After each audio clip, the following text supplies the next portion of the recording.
If x cube plus y cube is equal to 3axy then dy by dx. దీనిని implicit and explicit models అంటారు. జాగ్రత్తగా చూడండి. Differentiate with respect to x చేసేసండి. మొత్తం equation ని with respect to x differentiate చేసేస్తే మనకి ఈజీగా అయిపోతుంది. So dy by dx of x cube plus dy by dx of y cube. ఇక్కడ 3a కాన్స్టెంట్ కాబట్టి 3a బయట తీసాను. 3a into dy by dx of xy. Okay, so ఇప్పుడు చూడండి.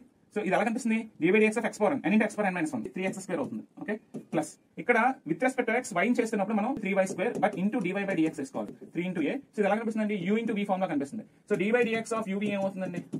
u into v dash plus v into u dash ఇక్కడ final గా మనకి ఇదంతా వచ్చింది dy by dx of xy x into dy by dx plus y వచ్చింది. dy by dx common తీసేస్తే 3y square minus ఇదేంటి 3ax minus 3ax is equal to, so ఇక్కడ 3ay minus 3x square.